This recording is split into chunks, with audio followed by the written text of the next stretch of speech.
네, 오늘은 디모데 후서입니다. 우리 지난 시간 디모데 전서 이후에 이제 디모데에게 보내는 두 번째 편지인데, 이 편지가 디모데에게 보낸 마지막 편지가 되었을 거예요. 바울이 이 편지를 쓰고 얼마 지나지 않아서 처형당하게 되기 때문에 그래요. 기록 당시의 배경을 좀 말씀을 드리면, 로마 감옥에서 옥중서신을 쓴 바울이 석방이 되고 나서 디모데 전서와 디도서를 쓰게 됩니다. 그리고 얼마 지나지 않아서 로마 황제 네로의 박해가 극심해지고 또다시 바울이 감옥에 갇히게 돼요. 감옥에서 처형될 날을 기다리면서 아들과 같은 디모데에게 유언과 같은 목회 서신을 쓰는데, 그게 오늘 책 디모데 후서입니다. 이 편지를 쓸 당시에 바울 주위에는 대부분의 성도들이 그의 곁을 떠났었고, 그가 전하는 복음에 반대했었고, 또 목숨이 위험한 상황이었지만 바울은 자신의 안위를 걱정하는 것이 아니라 디모데를 늘 염려를 했었어요. 디모데에 무엇을 염려했을까? 디모데도 혹시 박해당해서 죽게 되는 거 아닌가? 이런 거를 염려한 거는 아니에요. 디모데가 감옥에 갇히거나 처형을 당할까 이런 거 두려워하지 않았다는 거예요. 왜냐하면 본인이 갇히는 것도 두려워하지 않았기 때문에, 그것 때문에 디모데를 염려한 것이 아니라, 지금까지 하나님께서 자신을 한 30년 정도 자기의 평생을 사역을 시키고 사명을 감당하게 하셨는데, 이제 자신은 떠날 시각이 가까워오자 이 사명을 계승해야 된다라는 또 사명감을 받게 되는 거죠. 그래서 후계자 목사인 디모데에게 내가 가지고 있었던 이 사명, 나는 이제 마치지만 너는 이 사명을 받아서 더 열심히 주를 위해 헌신하라, 이거를 얘기해 주고 싶었던 거예요. 그 사명이 무엇인가? 이단 교리로부터 복음 진리를 수호하고 말세의 박해 속에서도 굳건하게 복음을 전파하는 것이 바울의 사명이었고, 바울이 계승시켜야 될 사명이었다라는 거죠. 목회자는 본인뿐만이 아니라 교회 공동체가 복음 진리를 수호하고 또 전파하도록 이끌어줘야 돼요. 그래서 디모데 목사를 통해서 교회가 복음 진리 위에 굳건히 서서 이 진리를 수호하고 전파하도록 당부를 하고 있는 거죠. 이것이 디모데 후서의 기록 목적이에요. 그리고 또 개인적인 기록 목적이 있는데, 자신의 죽음을 직감하였기 때문에 이제 얼마 남지 않았다는 것을 알고 아들과 같은 디모데가 너무 보고 싶었던 거죠. 그리고 추운 감옥 속에서도 끝까지 자기의 사명이 다하고 목숨이 다하는 날까지 성경을 연구하고 묵상하기를 간절히 바라는 마음에서 디모데에게 올 때 외투도 좀 가지고 오고, 감옥이 추우니까, 그리고 그 성경책, 가죽에 쓴 그 책을 가지고 와라, 이렇게 얘기하면서 끝까지 성경 연구에 몰입하는 그런 목사 바울을 보게 됩니다. 이것이 이제 기록 목적이에요. 그리고 본서의 특징은 디모데 전서와는 다르게 개인적인 편지의 성격이 강하게 드러나 있습니다. 임종 앞에서 이제 쓴 거기 때문에 더 그렇게 나오겠죠. 그리고 디모데에게 또 권면과 격려가 많이 나타나고 있어요. 생활 속에서 겪게 될 실제적인 부분들을 많이 다루고 있는 것이 이 서신의 특징이에요. 그러면 이제 1장부터 좀 살펴볼 텐데, 제가 이 디모데 후서가 길지 않기 때문에 조금 설교 스타일을 좀 바꿔봤어요. 한 장씩 좀 그 핵심들을 살펴봄으로써 전체를 함께 여러분들과 같이 좀 보려고 합니다. 그러니까 주제만 제가 따로 정해서 말씀을 드리는 것이 아니라 1장의 전체적인 순서대로 여러분들에게 말씀을 드릴 거예요. 그러다 보면 다소 길어질 수도 있고 또 의외로 짧아질 수도 있죠. 한번 이러한 방법으로 해보도록 하겠습니다. 물론 긴 편지들, 이 히브리서 이런 것 책들은 다 살피기가 어렵겠지만, 디도서, 디모데 후서, 유다서 이런 책들은 몇 장 안 되기 때문에 이런 식으로 좀 살펴보려고 합니다. 1장을 보시면 1장의 주제가 복음을 굳게 잡으라예요.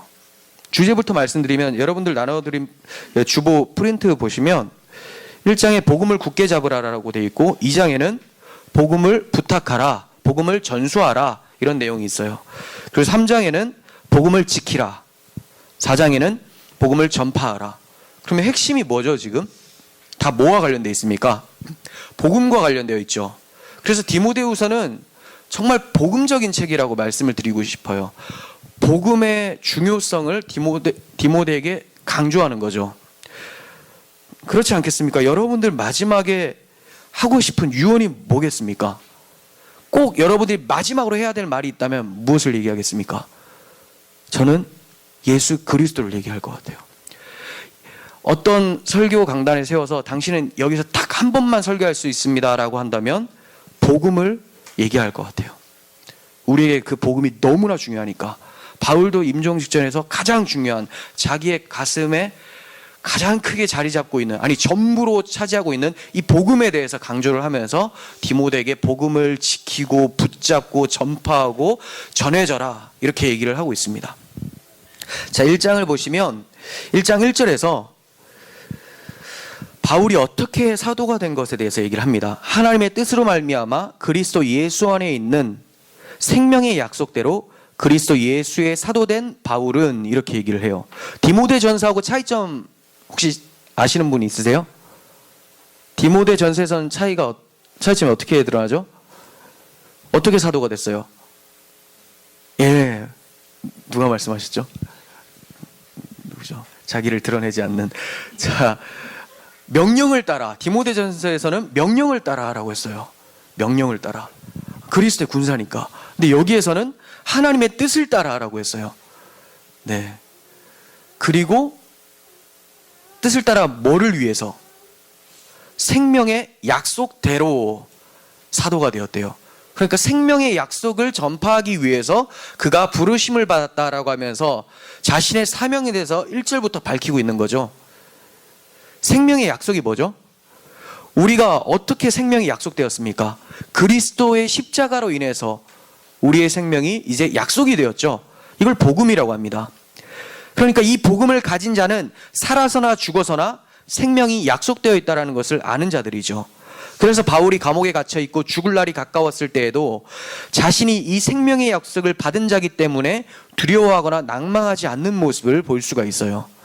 그래서 목숨과도 바꿀 수 없는 이 생명의 약속을 사명감을 가지고 전파하는 바울의 삶을 우리는 살펴볼 수 있게 되는 거죠. 바울의 삶은 늘 열정이 넘쳤습니다.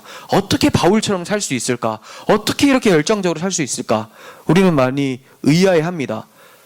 그런데 사실 열정은 어디서부터 출발할까요? 사명감에서부터 출발하는 거예요. 사명감. 사명은 곧 목적을 얘기를 해요. 목적의식이 없는 사람들은 삶이 무료하고 게으르고 나태합니다. 하지만 목적이 다가 아니에요. 목적이 있다고 해서 다 열정적인 건 아니에요. 그 목적이 어느 정도의 가치가 있는가에 따라서 열정의 크기가 달라진다는 거죠. 어느 정도의 가치가 있는가. 사실 가치가 없으면 목적의식이 안 생기고 또 가치가 적으면 목적을 향한 열정도 상당히 떨어지게 마련이죠. 그렇다면 바울이 가진 가치가 어느 정도, 바울이 가지고 있는 이 생명의 약속이라는 가치가 어느 정도였을까? 말 그대로 생명의 약속이잖아요. 그러니까 생명과도 바꿀 수 없는 진짜 참 생명, 어마어마한 가치죠. 그래서 이것을 사명이라고 하는 거예요. 목숨을 부릴 수 있는 그런 목적이라는 거죠. 사명. 이 사명을 가지고 있었기 때문에 바울이 열정적으로 사역을 할 수 있었던 거예요. 바울은 자신이 복음을 전하기 때문에 고난받게 되었지만 이 복음의 가치에 비하면 아무것도 아닌 것으로 여기고 있습니다. 그래서 이 복음의 가치에 대해서 9절에서 11절까지 설명을 하고 있습니다. 살펴보시면 하나님이 우리를 구원하사 거룩한 소명으로 부르심은 우리의 행위대로 하심이 아니요 오직 자기의 뜻과 영원 전부터 그리스도 예수 안에서 우리에게 주신 은혜대로 하심이라. 자기가 구원받고 소명으로 불러주신 것이 자기의 의지나 자기의 어떠한 의로움 때문에가 아니라 하나님의 은혜로 인해서 발생됐다라는 것을 얘기를 하죠. 그러니까 은혜니까, 거저받은 거니까 얼마나 기쁘고 감격스럽습니까? 그런데 이 복음이 어떠한 가치를 가지고 있는지 10절에서 설명을 해요. 이 10절이 디모데 전서에서 가장 중요하다고도 볼 수가 있는 디모데 후서에서 가장 중요하다고도 볼 수 있는 말씀인데 복음의 가치를 설명합니다. 한번 보겠습니다. 이제는 우리 구주 그리스도의 예수의 나타나심으로 말미암아 나타났으니, 뭐가 나타났다? 사망을 패하시고 복음으로써 생명과 썩지 아니할 것을 드러내신지라. 자, 무슨 말입니까? 예수님께서 오심으로 이제 사망이라는 것이 지나갔다라는 거예요. 마귀가 우리를 지옥으로 보내는 그 정죄하는 그 역할을 할 수 있었는데, 이제 예수님께서 사망을 패하여 버리셨으므로 이제 하나님 앞에서 생명을 얻어 살 수 있게 되었다. 하나님 앞에서 살 수 있다라는 것이 인류 최대의 수건이었어요. 아무도 거룩한 하나님 앞에 나아갈 수가 없습니다. 그런데 이것이 해결이 됐다는 거죠. 무엇을 통해서? 예수님의 나타나심으로 인해서. 그러니까 이 예수를 받아든 자들은 사망을 두려워하잖아요. 사망은 이미 예수 안에서 해결이 됐고, 이제 내가 죽는다면 영원한 생명 가운데 거하게 되기 때문에 두려워하지 않게 되는 거죠. 그래서 자기의 사명을 이렇게 얘기를 합니다. 내가 이 복음을 위하여 선포자와 사도와 교사로 세우심을 입었노라. 사명이 정확하죠. 이 복음을 위하여 세우심을 입었다. 그러니까 그의 삶에 고난이 찾아와도 어떻게 생각하겠습니까? 12절, 이로 말미암아 내가 또 이 고난을 받되 부끄러워하지 아니함은 내가 믿는 자를 내가 알고 또한 내가 의탁한 것을 그날까지 그가 능히 지키실 줄을 확신함이라. 고난을 당할 때 어떠한 자세로 당한다고요? 고난을 부끄러워하지 않는데요. 그리고 내가 믿는 자, 하나님을 자기가 안돼요. 하나님을 아니까 두렵지가 않은 거죠. 또 뭡니까? 내가 의탁한 것을 그날까지 하나님이 능히 지키실 줄을 확신한다. 자, 하나님을 신뢰한다라는 건데, 그렇다면 내가 의탁한 것이라는 말이 도대체 무슨 말일까? 이 바울이 의탁한 것은 능동태와 수동태 둘 다 쓰일 수가 있어요. 두 가지 다 말씀을 드리면, 능동태로 쓰였을 때는 바울이 하나님께 의탁한 거예요. 맡긴 거예요. 그게 뭔가?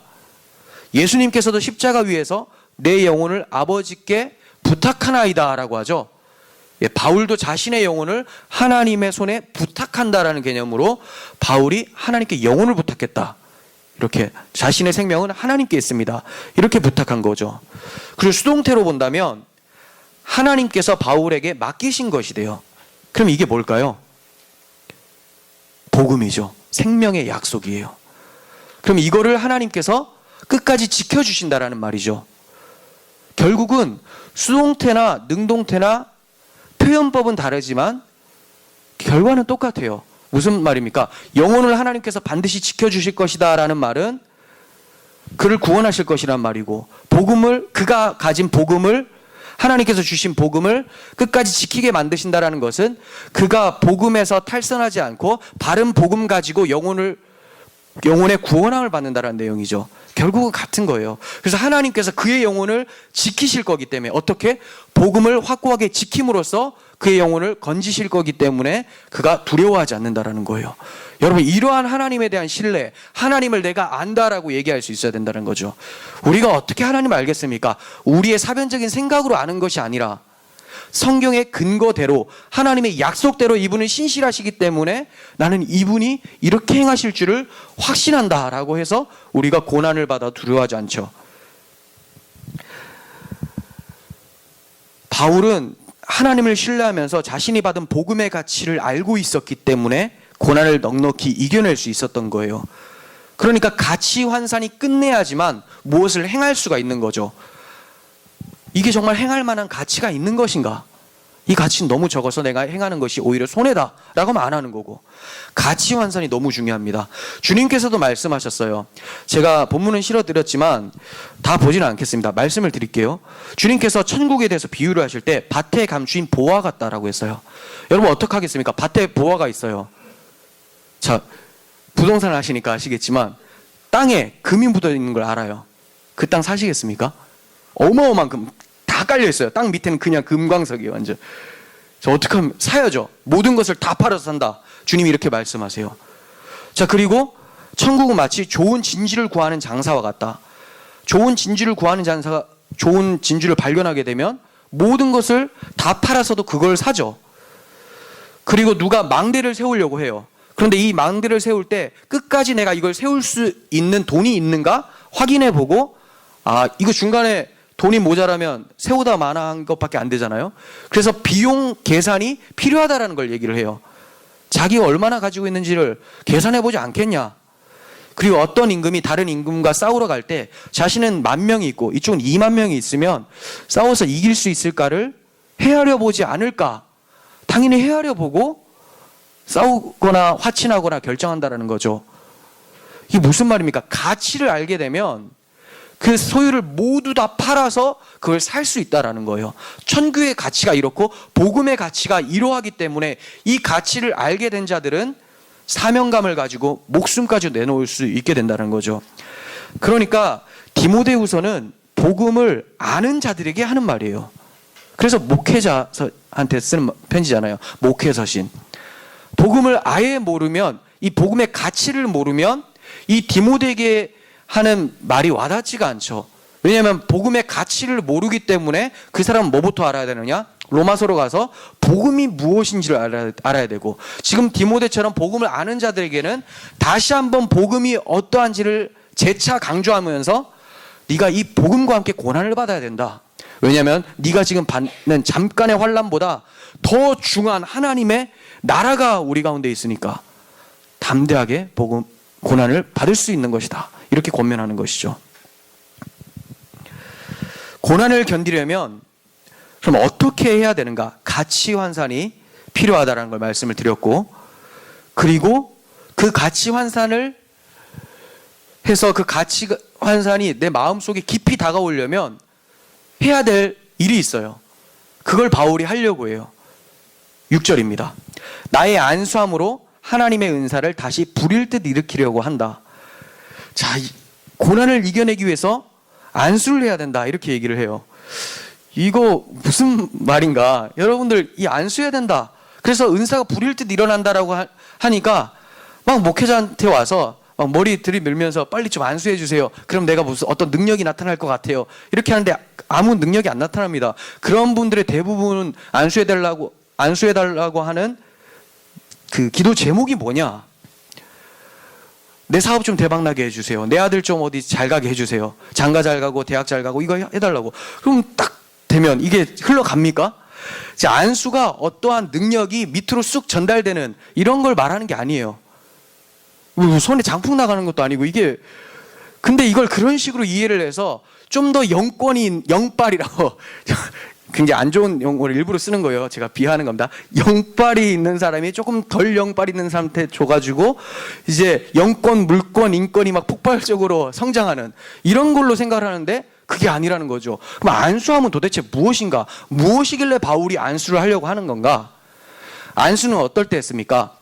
구약 성경에 제사장과 선지자, 왕이 직분을 받아서 세워질 때 안수를 했어요. 지금 뭐냐면 공적인 임명식과 같은 거예요. 임명식. 그럼 바울이 지금 디모데한테 안수를 한다는 것은 이가 목회자로서 다시 한번 사명감을 다질 수 있도록 임명식을 하는 거고, 결의를 다지는 거고, 신앙 고백과 같은 행위를 하는 거예요. 즉 결단해서 믿음 가운데 확고히 서기 위해서 하나님 앞에서, 동역자들 앞에서 모이는 것이 안수하는 이유인 거예요. 이것 자체에 어떤 의미가 있는 것이 아니라 하나님 앞에서 우리 다시 한번 결의를 다지자. 네. 그러니까 여러분들 매주 다지고 있잖아요. 뭐 할 때? 사도신경으로 신앙 고백을 하겠습니다.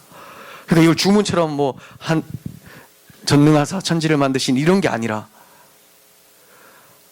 내가 하나님 앞에서 무엇을 고백하는가? 하나님이 주인이시고 예수가 구원자시고 성령께서 함께 하시고 교회를 붙드실 것이다. 이러한 고백을 함으로써 내 마음이 어떻게 돼요? 불일 때 사명감이 다시 일어나는 거예요. 그리스도의 좋은 군사로서 어떻게 행해야 될지가 되는 거죠. 근데 이제 사도신경 할 때 대부분 이제 다 하니까 나는 전능하시고 그래서 하품부터 딱 나오는 거죠. 하품. 왜냐하면 이게 주문을 외우다 보니까. 근데 지금 내가 결의를 다지고 공동체 신앙 고백을 한다라고 하면 이제 하품이 안 나오고 오히려 이제 성령이 부릴 듯이 일어나죠. 제가 왜 성령이 부릴 듯 일어난다고 했나? 여기는 은사라고 했는데 여기서 말하는 은사가 성령을 얘기하는 성령. 지금 은사란 말이 선물이라는 거예요. 하나님이 너에게 주신 선물이 불일 듯 일어나기 원한다. 무엇으로? 안수하는 임명식을 통해 결의를 다지는 걸 통해서 성령 충만이 있게 되면 어떤 삶이 나타날까요? 자, 이 은사가 왜 성령 충만인지 8절이 얘기를 하고 있습니다. 그러므로 너는 내가 우리 주를 증언함과 또는 주를 위하여 갇힌 자 된 나를 부끄러워하지 말고 오직 하나님의 능력을 따라 복음과 함께 고난을 받으라. 자, 은사가 불일 듯 일어나니까 어떤 현상이 나타나요? 주님을 증언하게 되죠. 그리고 주를 위해 고난을 받은 갇힌 자 된 바울을 부끄러워하지 않게 돼요. 즉 복음을 부끄러워하지 않게 되죠. 그리고 복음과 함께 고난을 받게 돼요. 그러면 이게 무슨 사람 쓰러뜨리는 어떤 능력이고 병 고치는 치유의 능력이고 이런 겁니까? 이 은사가? 성령 충만이잖아요. 성령 충만. 성령이 충만하게 되면 주를 증언하게 되고 복음을 부끄러워하지 않고 복음과 함께 고난을 받게 된다는 거예요. 바울과 같이 고백하는 거죠. 내가 복음을 부끄러워하지 아니하노니 이 복음은 모든 믿는 자에게 구원을 주시는 하나님의 능력이 됨이라. 그리고 나서 복음을 전파하는 거예요. 그러다 보니 뭐가 일어납니까? 고난이 발생되는 거죠. 즉 안수에서 제가 여러분들에게 이제 안수를 합니다. 그럼 성령이 불일 듯 일어나게 돼요. 왜? 신앙 고백을 하는 거고 우리 다시 한번 주 앞에 섭시다라고 했어요. 성령이 불일 듯 일어나게 돼요. 그럼 여러분들이 이제 뭐 하게 된다고요? 주를 증언하게 되고 복음을 부끄러워하지 않게 되고 복음과 함께 고난을 받게 돼요. 안수해 드릴까요? 그러면 고난을 받고 싶습니다. 복음을 위해서. 이런 결단이 서게 되는 거죠. 이러한 마음 없이 안수받는 것은 미신적인 행위죠. 네. 그러니까 성령 충만하면 각오를 하셔야 돼요. 근데 여러분들이 뭐 각오한다고 해서 뭐 용기가 생기고 이런 건 아니고 성령 충만해지면 각오가 또 섭니다. 그래서 넉넉하게 감당할 수가 있어요. 무서운 거는 외부적인 어떤 총칼이 두려운 게 아니라 내 내부의 두려움이 두려운 거잖아요. 이 마음을 성령께서 주관하시기 때문에 성령만 충만하시게 된다면, 성령이 내 마음을 장악하고 계신다면 우리는 어떠한 환경에서도 넉넉하게 이겨내며 기쁨을 유지할 수 있게 되는 거죠. 스데반 집사는 보세요. 돌로 맞아 죽는데도 불구하고 얼굴이 천사와 같이 변해서 저들을 용서해달라고 예수님과 똑같은 얘기를 하고 죽잖아요. 바울도 마찬가지예요. 여기도 보면 허물을 그들에게 돌리지 마라. 뭐 자기를 대적하는 사람들한테 허물을 돌리지 마라 이런 얘기를 해요. 예수님이 그대로 패러디하는 거죠. 왜 그렇습니까? 예수의 영이 그에게도 있기 때문에 그렇습니다. 그래서 고난을 넉넉하게 이겨내려면 가치 환산, 복음의 가치를 알아야 되고 이 가치를 알려면 성령 충만을 받아야 된다는 거예요. 이렇게 가치 환산이 안 된 상태에서 종교 생활을 시작한 사람들이 많았기 때문에 바울을 떠나간 사람이 허다했다라고 얘기를 하고 있습니다. 1장 15절. 아시아에 있는 모든 사람이 나를 버린 일을 내가 아나니 그 중에는 부겔로와 허모게네도 있느니라. 자, 아시아에 있는 에베소 지역이에요. 사도행전 19장에 나옵니다. 에베소에서 복음을 전했는데 이 당시에는 사람들이 엄청 많이 몰려오고 다 듣고 마치 믿는 것처럼 반응을 해요. 그런데 이 사람들이 어떻게 됐다고요? 복음의 가치에 대해서 비용 계산을 하지 않으니까 아시아에 있는 모든 사람들이 나를 버린 일을 디모데 너도 알지 않느냐라고 얘기를 하고 있죠. 그 중에서 부겔로와 허모게네도 있다. 주동자로 보입니다. 이들이 처음에는 예수를 믿는다고 쫓아다녔던 사람들인데 결국은 배도했다라고 얘기를 하고 있어요. 사실 이들은 바울을 버린 것이 아니라 복음을 버린 거예요. 복음을 버린 것. 여기서 이들이 자신을 버렸다라는 말은 교회를 안 나온다라는 말이 아니라 바울의 복음을 거부하면서 진리에서 탈선된 채로 계속 교회 안에 있는 사람들을 얘기를 하는 거예요. 자, 아시아에서 모두가 나를 버렸다라는 말은 지금 디모데가 목회하고 있는 그 교회도 그대로 있으면서 계속 바울의 복음만 거절하는 사람들이죠. 이걸 얘기를 하는 거예요. 이런 사람들이 교회 밖으로 좀 나갔으면 좋겠는데 이 사람들은 꼭 교회 안에서 영향력을 끼칩니다. 어떤 영향력? 악성 종양이 퍼져나간 것 같은 다른 말을 하고 있다는 거예요. 그러니까 많은 사람들이 믿음에서 파손되어지고 막 휘둘리는 거죠. 그래서 이런 사람들을 통해서 많은 사람들이 혼란스러워지고 또 교회가 위험한 위기에 처해졌다는 것을 디모데한테 얘기를 하고 있어요. 하지만 또 반면에 디모데한테 긍정적인 얘기도 해요. 그게 무슨 말을 하느냐. 오네시보로와 같은 사람도 있다. 즉 진리를 부끄러워하지 않고 복음 전파자를 격려해주는 성도도 아직 남아있긴 하다. 그러니까 사태의 심각성을 얘기를 했지만 하나님이 교회의 등불을 아직 완전히 끄시지는 않았다라는 희망까지도 얘기하고 있는 거예요. 우리의 모습이 오네시보로와 같이 환경이 악해지고 네로와 같은 어떤 박해 상황이 와도 주님의 복음을 위해서 헌신하는 우리들이 되었으면 좋겠습니다.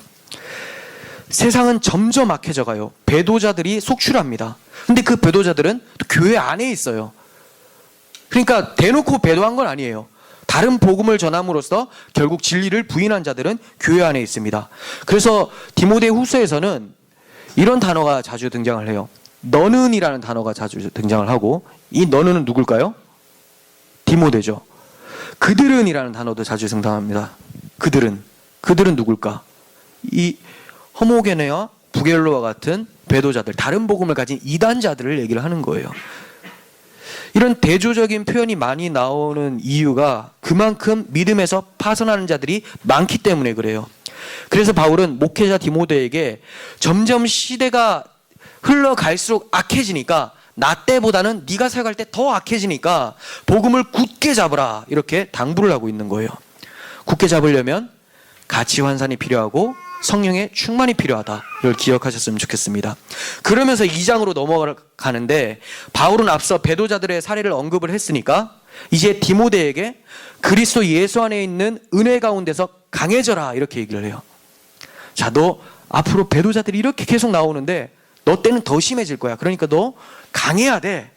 그리고 자기만 강하라고 말하는 것이 아니라 어떻게 얘기하죠? 2절, 자신에게 들은 바를 충성된 사람들에게 부탁하라, 이렇게 얘기해요. 들은 바, 즉 복음을 충성된 사람들한테 부탁하라, 전수하라, 이 말입니다. 자신의 영혼만을 지키는 것이 목적이 아니에요. 교회의 지도자들을 복음으로 세움으로써 그들이 또 다른 사람들을 가르쳐서 계속해서 그 복음대로 교회가 세워져 가기를 바라는 거죠. 그러니까 목회자가 나만 안 넘어가면 되지, 그럼 뭐예요? 바알에게 무릎 꿇지 않는 7,000명을 하나님께서 남겨두신다고 말씀하셨는데 나만 안 넘어가면 된다, 이게 아니죠. 우리 교회가 안 넘어가야 되는 거죠. 그러려면 뭐가 필요해요? 가르침이 필요한 거예요. 그래서 여러분들 가운데서 계속해서 리더가 양성되어져야 되고, 이 리더들이 또다시 복음으로써 가르침을 줄 수 있어야 되는 거죠. 우리 교회 리더들이 많이 세워졌으면 좋겠어요. 리더들 뭐 특별히 잘난 게 아니에요. 복음에 대한 확고함과 분별력, 그리고 여기에 이제 디모데한테 명령하는 여러 가지 덕목들, 이런 것들을 갖추면 돼요.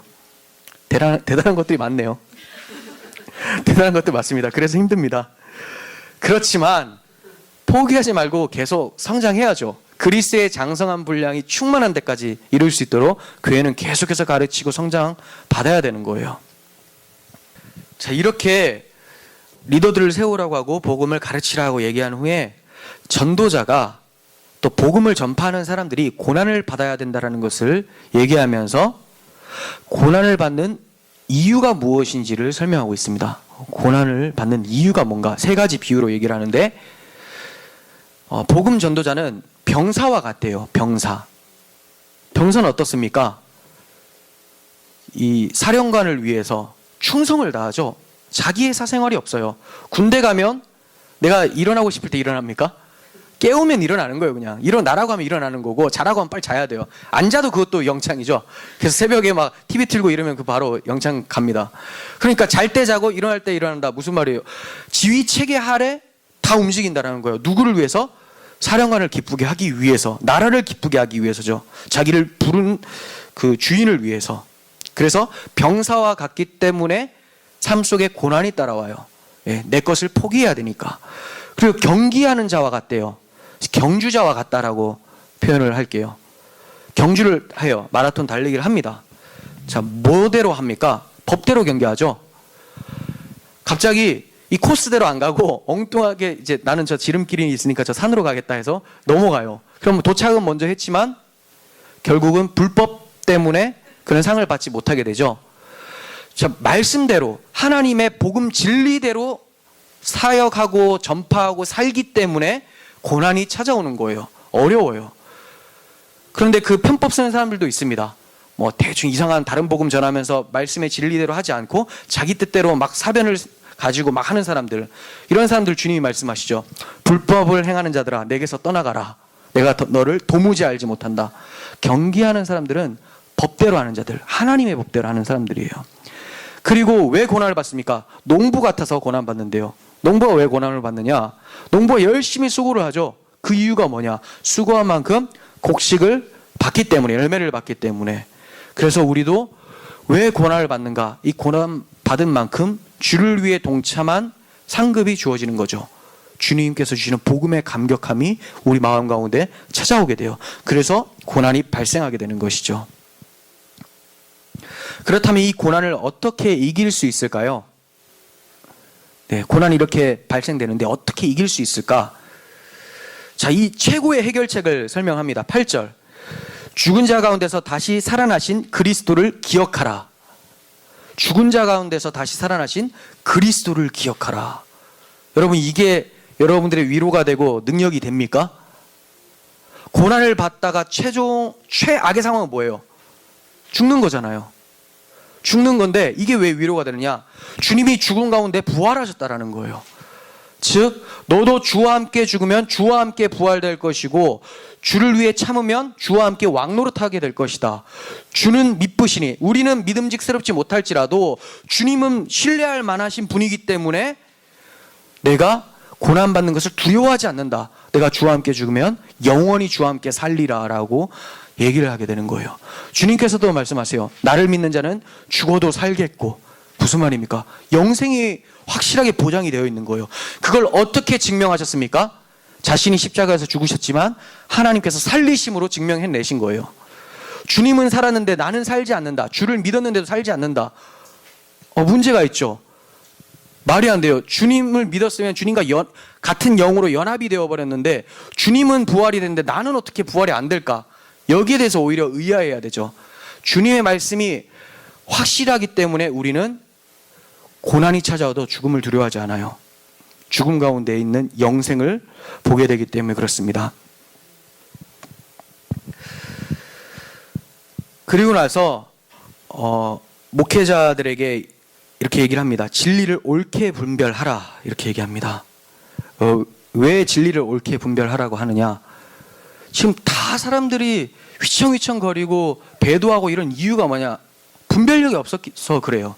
그래서 목회자 디모데에게 너는 진리를 옳게 분별해서 하나님 앞에 인정받는 자로 서야 된다 이렇게 얘기를 하고 있죠. 2장 15절 한번 볼까요? 너는 진리의 말씀을 옳게 분별하며 부끄러울 것이 없는 일꾼으로 인정된 자로 자신을 하나님 앞에 드리기 힘쓰라. 누구에게 인정된다는 말입니까? 하나님께 인정이에요. 그럼 하나님께는 도대체 어떻게 해서 인정받아야 되나? 여기서 그럼 부끄러울 것이 없다라는 것은 도대체 무슨 말인가? 물론 도덕성도 포함을 할 거예요. 도덕성은 반드시 믿음 가운데 발생되는 열매니까. 그런데 여기서 초점은 뭡니까?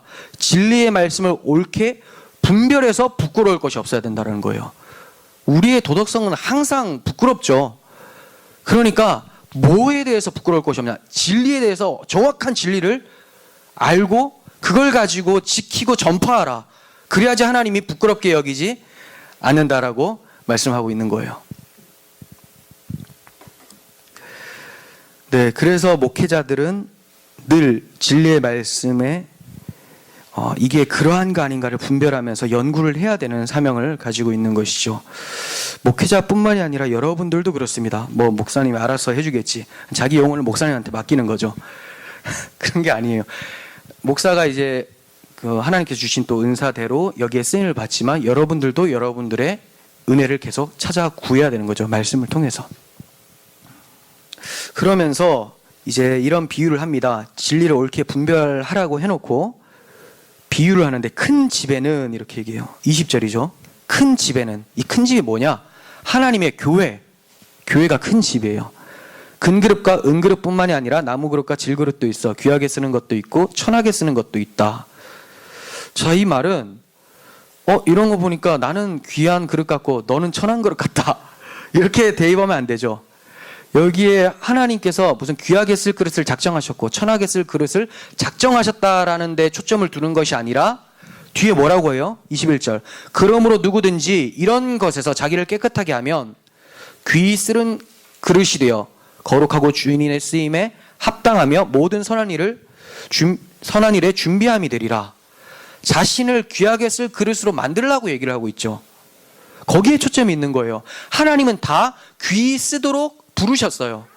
그런데 어떤 자들은 자기를 깨끗하게 하지 않음으로써 천하게 쓰임 받고 있는 거고, 어떤 사람은 귀하게 쓰임 받고 있는다라는 거예요. 그러면 어떻게 하면 깨끗하게 하는 건가? 21절에서 이렇게 말을 했죠. 누구든지 이런 것에서 자기를 깨끗하게 하면, 자, 이런 것이 뭡니까? 2장 17절에 16절부터 망령되고 헛된 말을 버리라.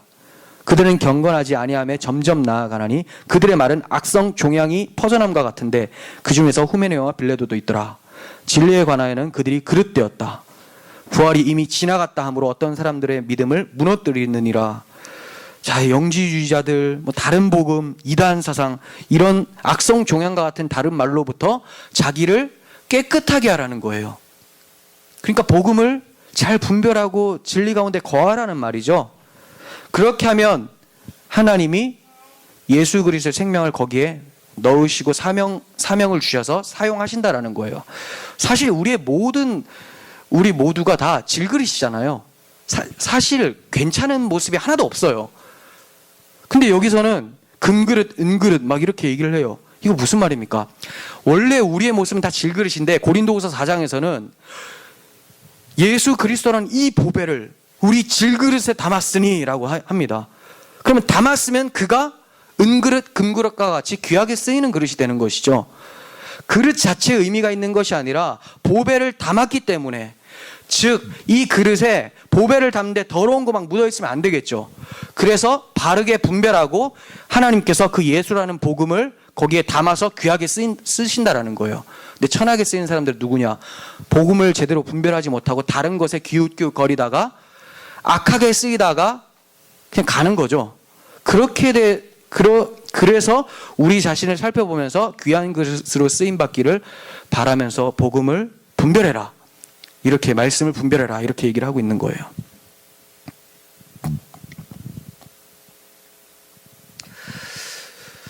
그러면서 이제 목회자로서 여러 가지 덕행을 가지라고 얘기를 하죠. 22절부터 26절까지인데 무슨 얘기를 합니까? 이 디모데가 나이가 한 30대 정도예요. 저하고 비슷하죠. 자, 그러니까 하는 말이 뭡니까? 젊었으니까 청년의 정욕을 피하고.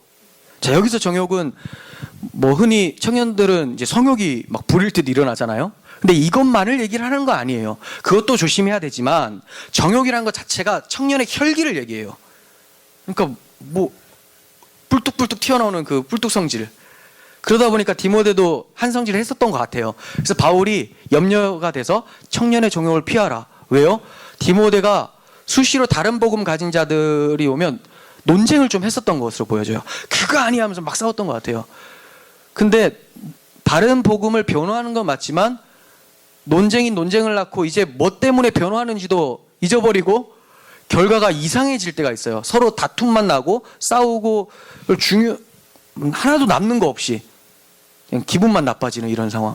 페이스북에 막 깔려 있습니다. 그런 사람들 맨날 싸워요. 맨날. 그래서 이게 맞느니 어떻느니 둘 다 틀린 것 같은데 일단 자기는 진리라고 막 싸우는데 진리를 위해서 싸우는 것 같지 않고 내가 더 똑똑하다. 아, 넌 무식해가지고 이 원어도 모르냐. 이런 얘기를 막 그런 뉘앙스로 보여지는 거죠. 이게 바로 어리석은 논쟁이에요. 그래서 23절에서 어리석고 무식한 변론을 버려라. 내용이 무식하다는 게 아니에요. 이런 시도 자체, 그 마음 준비된 자체가 무식한 변론이죠. 싸워서 이기려고 하는 것, 진리를 지키려고 하는 게 아니라 내 혈기를 내세우려고 하는 것. 여기에서 다툼이 나는 줄을 알미라. 주의 종은 마땅히 다투지 않고 모든 사람에 대하여 온유하며 가르치기를 잘하며 참으며. 주여. 그죠? 이게 제가 이래야 되고, 항상 저는 물귀신 작전으로 여러분들도, 물귀신이라고 하니까 그러네요. 강단에서 귀신은 말고, 네, 아무튼 여러분들도 같이 데려가야 되겠죠. 주의 종은 저만이 아니라 여러분들도 주의 종이니까 마땅히 다투지 아니하고 모든 사람에 대해서 온유하래요. 가르치기를 잘 참고 거역하는 자를 온유함으로 훈계하래요. 자, 이게 좀 심하지 않아요? 어느 정도 잘 따라오는 사람을 훈계하는 것이 아니라 자기를 거역하는 자들, 즉 다른 복음으로 그 복음, 당신이 말하는 복음 틀렸지 않습니까? 이런 사람까지도 온유함으로 훈계하래요. 쉽지 않은 상황이에요. 부활은 이미 지나갔습니다. 막 이러는 사람들. 성령이 오셨기 때문에 부활은 이미 일어난 거예요. 당신은 살았잖아요. 페이스북에 깔렸습니다. 이런 사람들도. 그러니까 페이스북을 조심하십시오. 유튜브에다 깔렸고 영지주의자들의 세상입니다. 요즘에. 그런데 자, 이런 사람들에게도 조심하래요. 그냥 온유함으로 훈계하래요. 그 이유가 뭐냐? 그들에게 회개함을 주사 진리를 알게 하실까 하며 굉장한 책임감과 부담감이 느껴져요. 제가 이들에 대해서 그냥 깨부시고 이기는 것에 초점을 둬서 논쟁을 해서 이겼다. 그렇다면 이들은 그 이긴 것 때문에, 진 것 때문에 억울해서 진리에 관심이 없어요. 내가 졌다. 여기에만 관심이 있고 회개치 않고 결국 하나님 앞에서 멸망당할 수도 있다는 거죠. 제가 그러니까 구원으로 가는 문을 막을 수도 있는 존재가 된다는 거예요. 여러분들도 어떤 논쟁을 할 때 이게 무엇을 위한 논쟁인가? 저 사람이 이거를 받아들일 만한가? 나는 온유함과 인내함으로 가르치고 있는가? 이거에 대해서 잘 살펴봐야 돼요. 이거 다 목회자와 같은, 지금 이게 디모데에게 주는 말이지만 여러분들 모두에게 주는 말씀이라고 대한다면 우리에게는 분쟁 안 일어나요. 이게 왜 제가 계속 여러분들까지 끌어들이느냐? 지금 디모데후서 4장 끝에 뭐라고 얘기합니까? 나는 주께서 내 심령에 함께 계시기를 바라노니, 디모데에게 함께 계시기를 바란다고 했어요. 그래놓고 은혜가 너희와 함께 있을지어다라고 하면서 교회 전체를 또 얘기를 해요. 즉 디모데에게 얘기를 하지만 교회 전체가 이러한 자세를 가져야 된다는 것을 얘기를 하고 있는 거죠. 여러분들도 함께 주의 종으로서 온유하고 잘 참고 사랑으로 대하시라는 거예요. 22절에서 또 얘기하죠. 의와 믿음과 사랑과 화평을 따르라. 주를 깨끗한 마음으로 부르는 자들과 함께. 우리 교회가 다 주를 깨끗한 마음으로 부르는 자들이었으면 좋겠어요. 내 마음의 어떤 나의 이속을 챙기기 위해서, 경건의 모양을 위해서, 그러면 사람들이 나를 신뢰할 것 같아서 이렇게 주님을 따르는 것이 아니라 정말 주님 없으면 살 수 없습니다. 주님이 나의 소망이고 나의 기쁨의 원천입니다라고 하는 가난한 심령 가운데 주님을 부르짖을 때 우리가 주를 깨끗한 마음으로 부르는 자들과 함께 의와 믿음과 사랑과 화평을 따르는 그런 교회가 될 수 있지 않겠습니까? 이런 부분에서 우리가 세워져 갈 수 있었으면 좋겠어요. 자, 그러면서 이제 3장으로 넘어가게 됩니다. 3장에는 자, 앞에 이제 목회자의 덕목과 기준들, 자세들 얘기를 해줬고 이제 또다시 경고하는 거예요. 3장 1절부터 5절까지 말세에 고통하는 때가 이를 것인데 이때 죄악들이 19가지나 등장을 한다. 19가지. 무슨 내용들이 있습니까? 여기 안 걸리는 사람은 예수님이고 다 걸리긴 걸리는 텐데 얼마나 걸리는가가 관건인데 한번 보겠습니다. 사람들이 자기를 사랑하며 다 걸렸어요. 여기서 이제. 자, 그리고 돈을 사랑하며 걸릴 듯 말 때 좀 애매하죠. 우리에게 좀 많이 안 걸리는 것 같기도 해요. 제 그냥 오판일 수도 있지만 자랑하며 걸릴 가능성이 커요. 겸손을 자랑할 수도 있기 때문에. 예, 대놓고 자랑이 아니라 겸손을 자랑. 그런 거 있죠. 또 페이스북에 이제 커피를 찍으면서 옆에 성경책 살짝 넣어가지고 같이 찍어요. 예, 요 자랑 이런 거 다 자랑. 그러니까 어차피 SNS 자체가 자랑을 위한 그 툴이에요. 도구죠. 그러니까 자랑 다 걸려요. 교만하며 걸리죠. 비방하며, 자, 누구를 비방하고 있는가? 자, 무엇을 목적으로 비방하는가? 자, 그리고 부모를 거역하며, 네, 효자들은 괜찮겠죠? 자, 감사하지 아니하며, 주님 나한테 왜 그러세요? 라고 하는 말들은 다 이제 감사하지 않는 거죠. 감사할 게 너무 많으니까. 왜 감사하지 않는다고 합니까?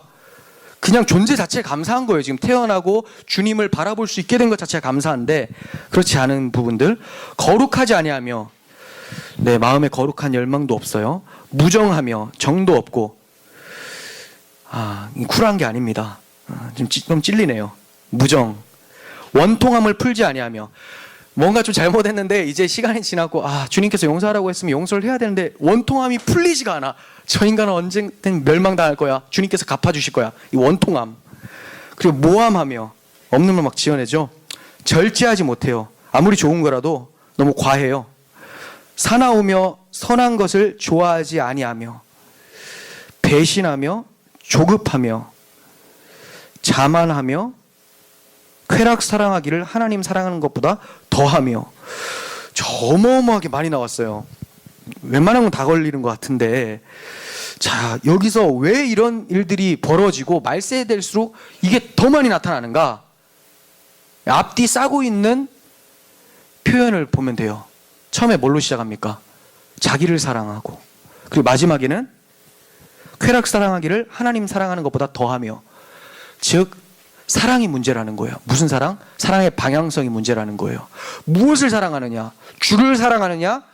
쾌락, 너 자신을 사랑하느냐? 네 욕망을 사랑하느냐? 자기를 사랑한다면, 주를 사랑하지 않고 자기를 사랑한다면 이 모든 모습들이 다 나타납니다. 그런데 이 모습이 세상 사람들, 모든 사람들한테 나타나는데 말세에 갈수록 더 나타나게 마련인데, 지금 이 본문은 세상 사람들을 겨냥해서 하는 말이 아니에요. 그들에게도 나타나긴 하지만 결국은 교회 안에 이단자들에게 이 모습이 많이 나타난다는 것을 얘기를 하고 있어요. 그걸 어떻게 할 수 있느냐? 5절 보세요. 경건의 모양은 있지만 경건의 능력은 부인을 한대요. 이 같은 자들에게서 돌아서라.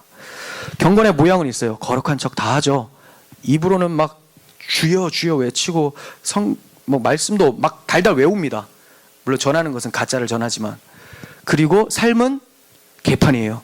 왜? 경건의 능력은 몸소 부인을 해요. 경건의 능력이 나타날 만한 것을 심지를 않았으니까 능력이 당연히 안 나타나죠. 그러니까 경건의 모양만, 흉내만 내니까 이 흉내 내는 사람들에게 휘청휘청 넘어가는 사람들이 꽤 많이 등장을 하게 되죠. 자, 보겠습니다. 6절. 그들 중에 남의 집에 가만히 들어가서 어리석은 여자를 유인하는 자들도 있으니. 그러니까 교인한테 하는 말 맞죠? 교회 내 이단자들. 그러니까 앞에 있었던 악한 모습들이 세상에 대해서가 아니라 지금 우리들 얘기하는 거예요. 우리 안에서. 그리고 그들 중에서 남의 집에 가만히 들어가서 어리석은 여자를 유인을 한대요. 그리고 그 여자는 죄를 중히 지고 여러 가지 욕심에 이끌린 바 되어 항상 배우나 끝내 진리의 지식에 이를 수 없느니라. 이렇게 얘기합니다. 무슨 말이냐면 몰래 이제 집에 싹 들어가요. 물론 도둑놈이 아니라 똑똑똑한 이제 여호와의 증인 이런 사람들 있잖아요. 똑똑똑 좋은 말씀 전하러 왔습니다. 요거예요, 요거. 근데 왜 이런 일이 발생했는가? 이 당시에 사람들이, 여자들은 일거리가 없어요. 남자들이 다 일을 하고 여자들한테 뭐 일거리를 주지 않습니다. 그러니까 낮에 맨날 집에 혼자 있는 거예요. 있다 보니까, 그리고 또 과부들도 굉장히 많아요. 그리고 아데미 여신과 같은 우상숭배적 사고가 굉장히 팽배했었던 여인들이에요. 근데 이제 여기에 거짓 선지자들이 딱 들어갑니다. 자, 똑똑똑, 준 목사님 오셨어요? 목사는 아니고요. 목사 같은 위험이 있으니까. 준 목사님 오셨어요? 그래요. 제가 말씀을 전하겠습니다. 이렇게 딱 했어요. 그러니까 이제 솔깃솔깃해요. 막 귀가 가려워요. 4장에서는 귀가 가려워가지고 스승을 많이 둔다 이렇게 나오거든요. 귀가 가려워서 그렇구나. 정말 대단하네요. 당신의 학식은 대단합니다. 복음의 능력이 대단한 게 아니라 당신 많이 알고 있네요. 우리 지도자는 너무 많이 알아. 알면 뭐합니까? 능력이 나타나야 되는데. 제가 여러분들보다 믿음이 좋습니까? 왜 고개를 저으세요? 제가 믿음이 그렇게 약해 보입니까? 그게 드러날 정도로 약해 보이면 안 되는데. 저는 스스로 좀 약하다고 느끼는데, 중요한 건 뭐냐면 아느냐가 중요한 게 아니라 능력으로 나타나는가가 중요한 거예요. 능력으로 나타났으면 이제 조금 더 알아가도록 계속 힘써야 되는 건데, 아는 만큼 능력이 나타나느냐? 꼭 그렇지 않아요. 그래서 믿음이 강한 것은 꼭 아는 것이 많느냐 적느냐에 따라 좌우되는 것은 아니에요. 여러분들이 그 말씀에 얼마나 순종하느냐가 믿음의 능력이죠.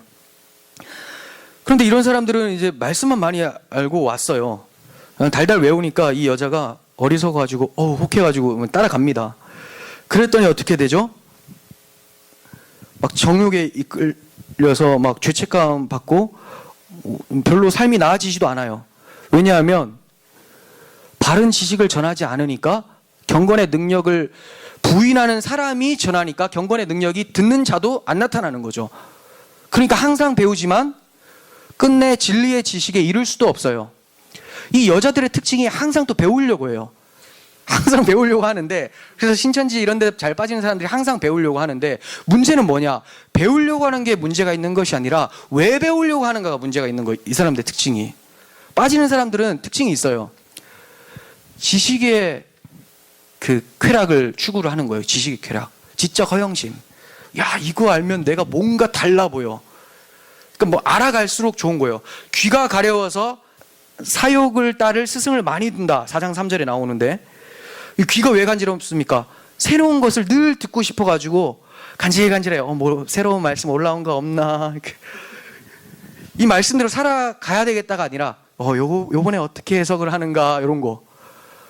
목회자들도 굉장히 많이 빠지고 유튜버를 늘 서치하는 사람들도 많이 빠지고, 사실 그 교회 목사님의 말씀으로도 충분합니다.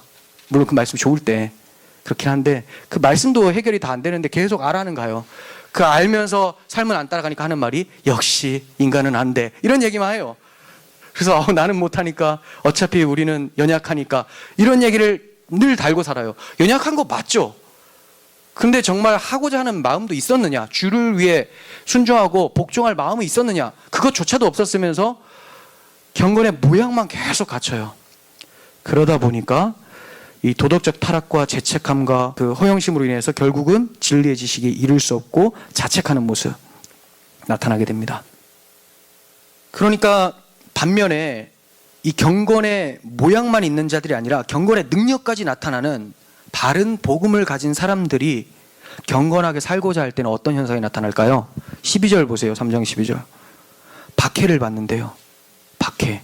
왜 그럴까요?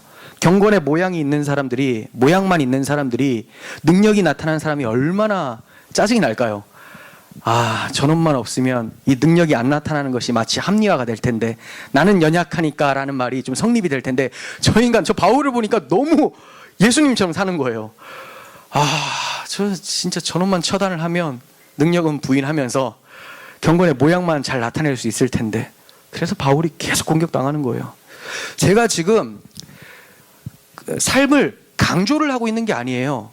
강조를 하는 건 뭐냐면, 이렇게 안 살면 큰일 납니다. 협박하는 게 강조고, 저는 지금 복음의 능력을 얘기를 하는 거예요. 복음의 능력. 마땅히 나타날 열매를 얘기를 하는 건데, 목사님이 이제 예전에는 복음이 다다라고 하다가 이제는 너무 삶을 강조하는 거 아닌가? 복음은 능력이 있잖아요. 그 능력을 말씀을 드리는 거예요. 그러니까 본인이 경건의 모양만 나타내고 싶어하는 마음이 있으면서 괜히 저한테 뭐라고 하지 마십시오. 딱 보면 경건의 능력을 부인하는 자일 수가 있어요. 네. 그리고 3장 13절부터 17절까지 이제 또 당부를 해요. 자, 말세에 이를수록 다른 복음으로 속이는 사람들이 더욱더 기승을 부리면서 악해질 거다. 결국에는 자기들끼리도 막 속고 속이고 패망하게 될 거다. 이래요. 그러니까 이렇게 악해질 테니까 너는 배우고 확신한 일에 거하라라고 얘기를 합니다. 배우고 확신한 일. 무엇을 배웠습니까? 복음이죠. 그가 배운 복음의 토대인 성경을 계속 연구를 해야 돼요. 그래서 갑자기 이제 성경에 대해서 바울이 얘기를 해주고 있는 거예요. 이게 뜬금없이 나오는 것이 아니라 네가 배우고 확신한 일에 거해야지 이제 악한 다른 복음을 전하는 사람들에게 휘둘리지 않고 분별할 수 있게 된다. 그러려면 성경을 연구해야 되는 거 아니냐. 이 성경이 뭐냐? 성경은 믿음으로 구원에 이르게 하는 지혜가 있다. 그러니까 성경을 연구함으로 너의 구원을 지켜라. 그리고 또 하나 뭐가 있습니까? 이 성경은 목회자인 디모데가 자신은 물론 성도들을 교훈과 책망과 바르게 함과 의로 교육하기에 유익하다라는 것을 말하면서 목회도 성경대로 해야 함을 강조하고 있는 거예요. 목회도 성경대로 해야 되죠. 말씀대로. 이런 성경, 이런 목사님들이 목사라고 말하기 그런 게, 목회해봐. 꼭 그렇게 되지는 않아. 성경대로, 말씀대로 목회되지는 않아. 그럼 왜 믿는 거예요, 이거? 말씀대로 안 될 거면 안 되는 게 당연하죠. 왜냐하면 안 되는 사람들이 나타나고 되는 사람이 나타나게 마련인데, 이 사람들은 다 끌고 가자는 거예요. 그러다 보니까 어떻게 나옵니까? 다원주의가 되는 거예요. 다원주의. 그냥 이것 좋은 게 좋다고 말씀 좀 접어두고, 자, 이거는 또 그런 말씀은 아니라 이게 이런 거야 하면서, 그러다 보니까 그들이 나타나는 거죠. 다른 복음을 전하는 사람들. 디모데도 여기에 좀 왔다 갔다 했어요.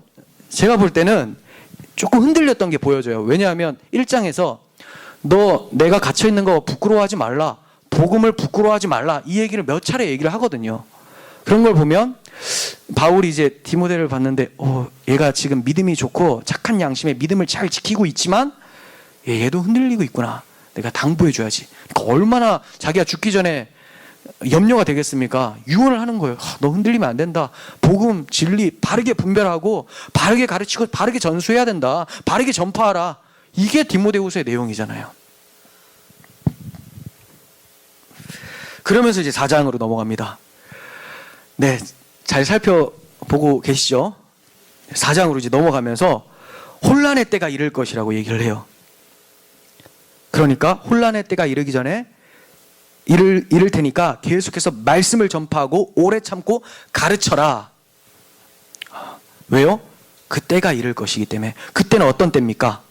바른 교훈을 버리고 욕망에 따라 거짓 선지자들을 쫓아다닐 때, 진리를 버리고 허탄한 이야기를 따라가는 때, 자기 사욕을 위하여 귀가 가려워서 스승들을 많이 두는 때, 저 오늘날이죠. 오늘날. 그럼 디모데가 목회할 때도 이 일이 있었는데 2000년이 지나고 나서는 더 심해졌어요. 당연하죠.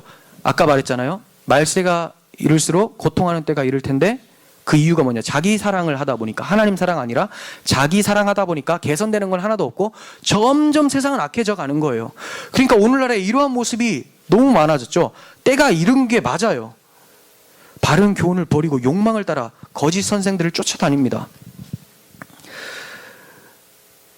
그래서 바른 진리를 전파하고 그 과정 속에서 외부와 내부의 박해에 인내하면서 가르치기를 힘써야 된다라고 얘기를 하고 있어요. 가르치기를 주저하는 교회가 되면 안 됩니다. 교회에서 너무 가르치면 성도들이 머리가 굵어져 가지고 목회자가 군림하는데 어려워져. 이런 사기꾼들도 굉장히 많아요. 없는 것, 목회자들끼리 얘기를 하겠죠. 여러분들한테 말 안 하죠. 목회자들끼리 밥 먹으면서 너무 많이 알려주지 마. 그럼 머리 아파 질문하고. 황민상 성도님 같은 사람들 되게 싫어하겠죠. 김준태 성도님 계속 질문하는 사람들, 딱 저기 블랙리스트에 오른 거 가셔도 안 받아요. 이 사람들은 질문하면 싫어해요. 좀 질문 좀 안 했으면 좋겠는데, 그냥 하라고 하면 했으면 좋겠는데. 근데 가르쳐야 돼요. 왜? 분별을 해야 되니까. 그래야지 이 거짓 선생들을 안 쫓아다니니까. 계속해서 가르치기를 힘써야 돼요. 이렇게 거짓 것을 쫓는 자들의 특징은 신중하지 못하대요. 주를 위해 받는 고난을 부끄러워하고 멸시한다라고 얘기를 합니다. 그래서 디모데에게는 모든 일에 신중하라, 4장 5절에서 신중하라, 그리고 주를 위해 받는 고난을 영광스럽게 여겨서 잘 참으라, 그리고 늘 복음을 전하는 직무에 최선을 다하라, 이렇게 얘기를 합니다. 그러면서 최선을 다하라고 해놓고 이제 본보기를 얘기해줘요. 과연 이렇게 할 사람이 어디 있습니까? 디모데가 의아해할 수 있잖아요. 그게 바로 나야, 이렇게 얘기를 해요. 대단한 자신감이에요. 예, 정말 대단하게 살았거든요. 한번 보세요. 4장 6절과 8절, 7절부터 8절인데, 제가 이 말씀은 굉장히 많이 읽었는데도 읽을 때마다 막 뭉클거리고 눈물도 나고 그래요. 바울의 마지막 당부이면서 회상인데, 디모데후서 4장 7절 8절, 나는 선한 싸움을 싸우고 나의 달려갈 길을 마치고 믿음을 지켰으니. 자, 얼마나 치열하게 하나님 말씀을 지키려고 싸워왔습니까? 이제 후로는 나를 위하여 의의 면류관이 예비되었으므로 주 곧 의로우신 재판장이 그날에 내게 주실 것이며 내게만 아니라 주의 나타나심을 사모하는 모든 자에게도니라 하면서 본보기를 자기로 들고 있고, 나뿐만이 아니라 너 또한 주의 나타나심을 사모하는 자니 잘 참고 견뎌서 내가 받을 이 의의 면류관을 너도 받아라. 그리고 너뿐만이 아니라 너희 무리와 함께 은혜가 있을지어다 하면서 교회가 다 이 면류관을 받아야 된다라고 얘기를 하고 있는 거죠. 그러면서 이제 마지막에 얘기를 합니다. 자, 이제 9절 이하에는 디모데에게 빨리 오라고 하는데, 올 때 마가도 데리고 오라고 해요. 너무 보고 싶어서. 이제 처형될 날이 다가오니까 너무 사랑하는 아들 디모데하고 이 마가를 보고 싶은 거예요. 그렇죠. 이 마가라는 사람이 어떤 사람인지 아세요? 바울이 1차 선교 여행 때 자기 이제 힘들다고 바울 버리고 이게 돌아간 사람이에요. 바나바하고 바울하고 둘이 사역을 하고 있는데 마가 요한을 껴줬는데 이 마가 요한이라는 사람이 중간에 가버렸어요. 나이도 어렸는데 젊은 애가 이 나이 드신 분들을 두고 가버린 거죠. 그래서 이 바울이 저놈 데리고 이제 사역하는 거 안 되겠다라고 했고, 이제 그 마가의 삼촌이었었던 이 바나바는 팔은 안으로 굽는다고 그래도 데리고 가자라고 해서 둘이 찢어지게 됩니다. 그러니까 바울한테는 마가가 아픈 손가락이에요. 저 친구 그때 나하고 같이 하다가 날 떠났구나. 근데 죽을 때가 되니까 지금 모든 게 다 용서가 되어지고 또 본인이 생각했었던 그런 부분에서 착오가 있었다는 걸 알게 돼요. 왜냐하면 자기는 마가 요한을 데리고 가면 사역이 안 될 거라고 생각을 했거든요. 얘를 데리고 물을 배신하고 갔었으니까. 근데 결국 그 마가 요한이 뭘 썼어요? 마가복음 쓴 거예요. 마가복음. 그리고 엄청나게 자기한테 유익이 있었다라고 서신서에서 또 얘기를 합니다. 그러니까 시간을 지나고 보니까 바울도 귀하게 쓰임 받았고 마가도 귀하게 쓰임 받은 거예요. 그들의 목적이 주를 위해서 갈라진 것이었기 때문에 내가 내 이득을 챙기기 위해서 갈라진 게 아니라 주를 위해서 나는 이렇게 가겠다 했기 때문에 돌아보니까 주님이 다 선한 길로 인도하셨구나. 그러면서 이제 더 보고 싶어지는 거죠. 한번 싸웠다가 친해진 사람은 더 친해지잖아요. 그래서 너무 보고 싶어가지고 빨리 봤으면 좋겠다 이런 얘기를 해요. 그런데 이런 개인적인 감정뿐만이 아니라 믿음의 후배며 동역자들에게 복음 수호와 복음 전파에 대해서 꼭 당부하고 싶어서 또 꼭 데리고 오라고 하는 거예요. 이 편지로는 부족할 것 같아요. 자기가 봐도 앞에서 얘기해야지 자기 직성이 풀릴 것 같은 거예요. 물론 이 편지로도 충분합니다. 하지만 그의 마음은 어떨까요? 손 꼭 잡고 너 정신 차려야 돼, 이거 꼭 지켜야 돼, 이거 얘기해야 되잖아요. 그래서 꼭 와라 이렇게 얘기를 해요. 그리고 얼마 남지 않았지만 생명을 허락하시는 날까지 복음을 더욱 연구하고 묵상하기 위해서 성경책과 그 관련된 서적들을 가지고 오라고 당부를 합니다. 끝까지 복음 연구에 대해서 그가 최선을 다하는 모습을 보게 돼요. 현재 상황은 지금 바울을 다 떠나간 상황이에요. 특히 알렉산더라는 사람은 복음을 심히 대적했다고 얘기를 합니다. 하지만 바울이 이들에게 허물을 돌리지 말라고 얘기를 해요. 마치 주님처럼 얘기하죠. 저들에게 죄를 돌리지 마옵소서. 왜냐하면 주님이 이방인을 구원하기 위해서 이 대적을 사용하셨기 때문에. 그러니까 주님께서 갚으실 거면 갚으시는 거고 우리가 그에게 해코지 할 게 아니다. 주님이 이 악한 자를 사용을 하신 거다 이렇게 얘기해요. 요셉도 그런 얘기를 하죠. 당신들은 나를 헤아려 하였으나 하나님께서 많은 민족에게 구원을 주시기 위해서 나를 먼저 보내신 것이다 라고 얘기하잖아요. 하나님의 주권을 보고 있는 거예요. 그러면서 여러분들을 박해하는 사람들 해코지 하려고 어떻게든 저 사람들 하려고 그러지 마시고 주님의 주권 가운데서 기도하시면서 그들도 돌아올 수 있도록 하는 것이 맞습니다. 이러한 고난 상황에서 바울이 낭망치 않을 수 있었던 이유는 다 곁을 떠나도 주님은 그 곁에 계셨기 때문에 이겨낼 수 있었어요. 디모데후서 4장 17절이에요.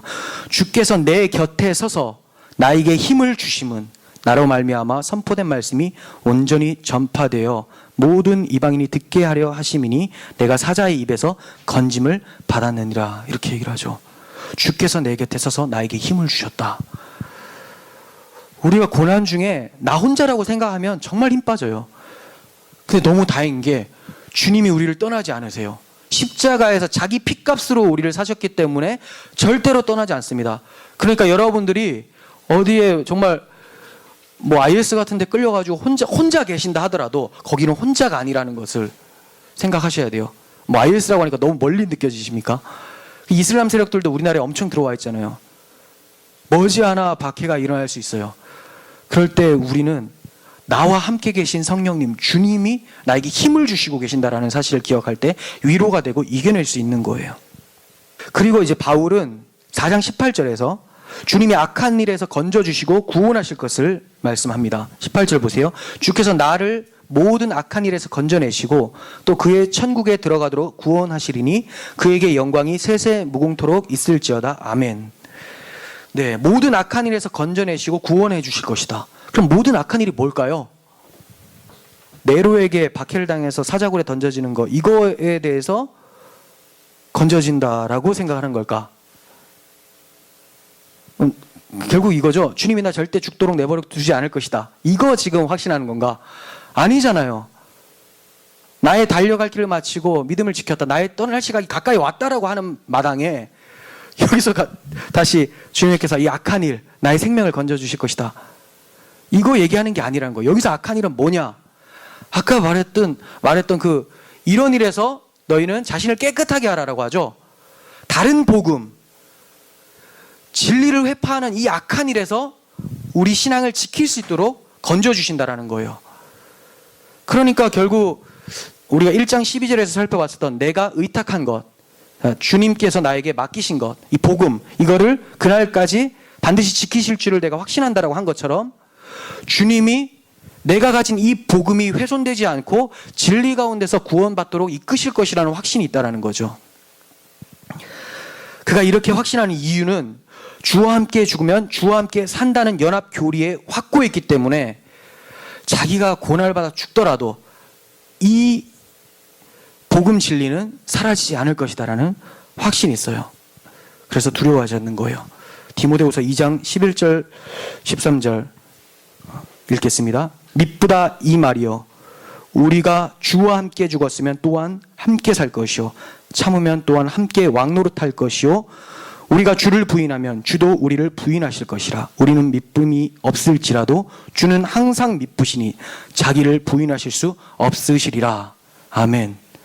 주님은 미쁘시기 때문에, 믿을만 하시기 때문에 우리가 고난을 당해 죽게 되더라도 우리는 주와 함께 살 것이고 왕노릇할 것이라는 그 확신을 가질 수가 있는 것입니다. 노 사도가 젊은 목회자에게 당부하는 그 핵심이 무엇입니까? 복음을 지키고 전수하고 굳게 붙들고 전파하라는 거예요. 그러려면 이 복음의 가치를 여러분들 다시 한번 같이 비용 계산을 해보시고 그리고 성령의 충만함을 받아서 이 복음을 수호하면서 우리 교회를 세워갈 수 있는 우리 모두가 되었으면 좋겠습니다. 기도하겠습니다.